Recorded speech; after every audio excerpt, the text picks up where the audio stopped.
Hello बच्चों, let's see the question. The question says a double star is a system of two stars of masses m and 2m rotating about their center of mass only under their mutual gravitational attraction. If r is the separation between these two stars, then their time period of rotation about the center of mass will be proportional to. So इस question में क्या कह रहा है? Question में कह रहा है डबल स्टार सिस्टम है जिसमें मासेज है हमारे पास, एक है m एक है 2m।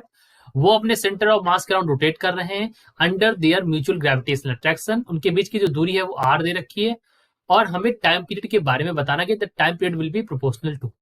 अब बात कर लेते हैं यहाँ पर हमारे की कॉन्सेप्ट की।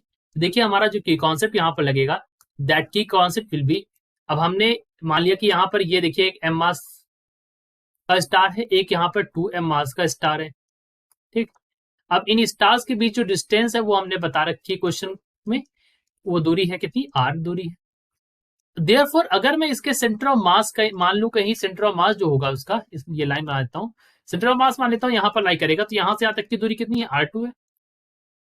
ठीक, और ये दूरी कितनी हो जाएगी, दिस डिस्टेंस इज r1। ये कितनी दूरी हो जाएगी, r1।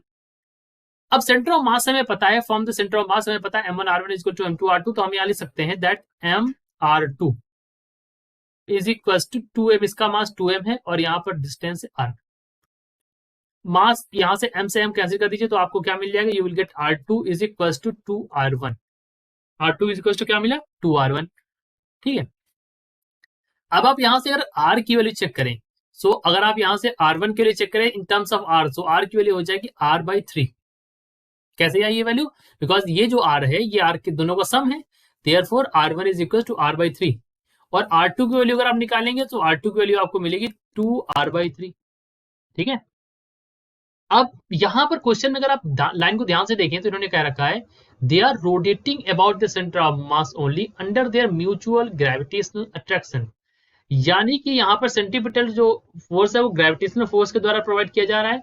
सो हम लिख सकते हैं, we can also write that m omega square, omega 2 square के लिए बात कर रहे हैं, omega 2 square r2 is equal to G M, और दूसरे का मास है 2m by R square. Right, एक m से एक m कैंसिल कर दीजिए आप यहाँ पर। सो आपको क्या मिल जाएगा, व्हाट यू विल गेट, आपको यहाँ से मिलेगा ओमेगा 2 की वैल्यू, और ओमेगा 2 की वैल्यू कितनी मिलेगी, that is equal to 2gm, इसको मैं स्मॉल m मानता हूँ। ठीक है, और यहाँ पर हो जाएगा आर स्क्वायर और r2 in the square root. अब देखिए बच्चों, ऊपर से r2 की वैल्यू यहाँ पर रख दीजिए, r2 इज टू 2r/3, तो ये वैल्यू क्या बन जाएगी, this value will become 3gm।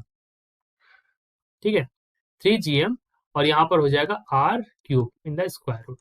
ये वैल्यू आपको मिल जाएगी क्योंकि आपने r2 की वैल्यू यहाँ पर रिप्लेस कर दी है। राइट, अब फर्दर हमने तो यहाँ पर ये वैल्यू निकाली है ओमेगा 2 केस के लिए, अब ओमेगा 1 के लिए निकाल लेते हैं। तो ओमेगा 1 के लिए यहाँ पर मास कितना है, 2m, और omega 1 square r1 is equal to gm 2m by R square. फिर से m और m कैंसिल आउट हो जाएंगे, तो आपको क्या मिलेगा, you will get that omega 1 is equal to, यहां पर भी वैल्यू आपको सेम मिलेगी 3gm by r³ in the square root. यहां से आपको क्या समझ में आया, यू गेट दैट कि ओमेगा 1 और ओमेगा 2 की वैल्यूज बराबर है। Right, so omega 1 is equal to omega 2, therefore time t1 is equal to t2 is equal to t मान लेता हूं। अब t की वैल्यू, टाइम पीरियड की वैल्यू होती है 2 पाई बाई ओमेगा, क्या होता है 2 पाई बाई ओमेगा, ये आप याद रखेंगे। t इज इक्वल टू क्या होता है 2 पाई बाई ओमेगा। अगर आप इसको ओमेगा से रिप्लेस कर दें, ओमेगा की वैल्यू कोई भी रख लीजिए, तो यहाँ पर मैं बोल भी देता हूँ, omega 1 is equal to omega 2 is equal to omega मान लेता हूँ। तो यहाँ पर अगर आप ओमेगा की वैल्यू रिप्लेस करेंगे तो क्या मिलेगा, you will get that r³ और नीचे बचेगा 3gm। ठीक, तो ये आपको यहाँ पर फॉर्म मिल गया, दिस फॉर्म यू रिसीव्ड इस तरह से। ठीक है, 2 पाई r³ बाई 3gm। अब यहां से अगर आप देखें तो टाइम पीरियड किसके प्रोपोर्शनल है वो निकालना काफी आसान हो जाता है। So t is directly proportional to r⁻³ 3/2, क्योंकि रूट लगा हुआ है, एक पावर 3 ये वाला। ठीक है, एक ये चीज, और दूसरा हमें मास के रेस्पेक्ट में भी देखना है, क्योंकि अपने ऑप्शंस में देख लीजिए आप मास के रेस्पेक्ट में।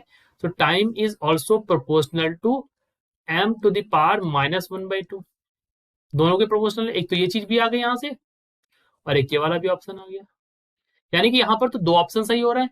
तो फर्स्ट वाला ए वाला ऑप्शन भी यहाँ पर करेक्ट जाएगा, और डी वाला ऑप्शन भी हमारा यहाँ पर करेक्ट जाएगा। तो हमारी जो करेक्ट ऑप्शन है ए और डी यहाँ पर करेक्ट ऑप्शन है। So I hope you understood it will, best of luck.